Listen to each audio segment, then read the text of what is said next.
So there's a sense in which this title, Christ, is pregnant with meaning that draws its meaning from the various pages and chapters of Old Testament biblical history. And all of that is fulfilled in Jesus.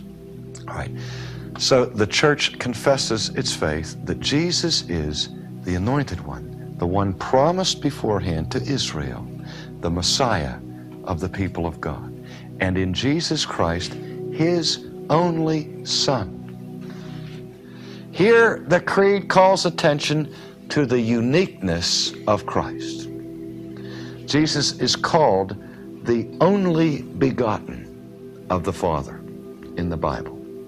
That the sonship that He enjoys, the relationship that He has with the Father, is one of a kind.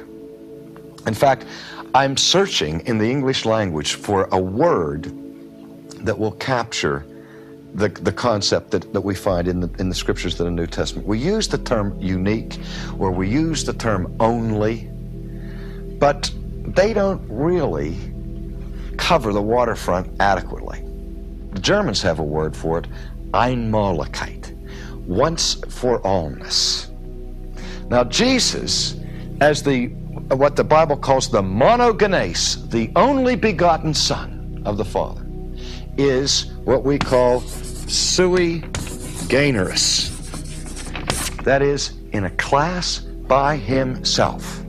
There is none like Him. There is no one who has repeated that. We are called sons of God, but only by virtue of our adoption in Jesus Christ. So Jesus is uniquely the Son of God. Now, one quick statement about that title, Son of God. The New Testament refers frequently to Jesus as the Son of God. That's one of His titles. But more often, the New Testament refers to Jesus as Son of what? Son of Man.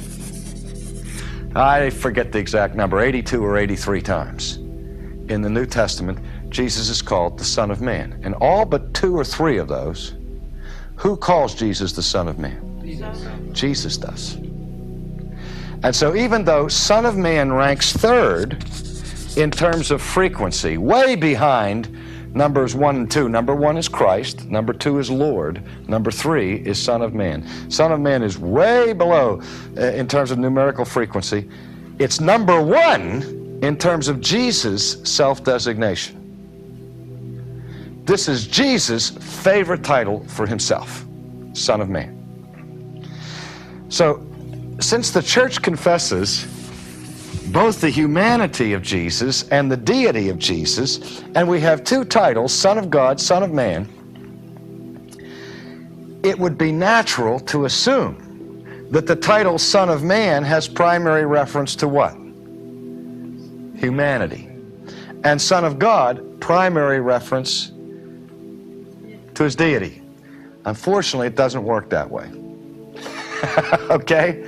Because in fact, the figure of the Son of Man in the Old Testament is a heavenly being.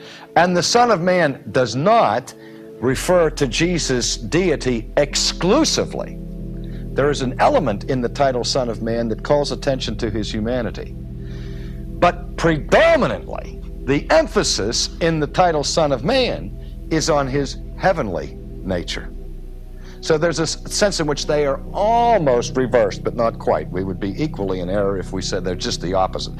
Son of Man emphasizes deity, but contains humanity. Son of God actually emphasizes humanity. Because again, sonship is defined by obedience. And angels are sometimes called sons of God. Princes or kings are called sons of God, so that the title Son of God in and of itself does not necessarily imply deity. However, when we look at the title Only Begotten Son, when the New Testament works over that theme of the monogenes, the only begotten of the Father, I think it does incorporate more than that relationship of filial obedience and calls attention to the divine character of Christ.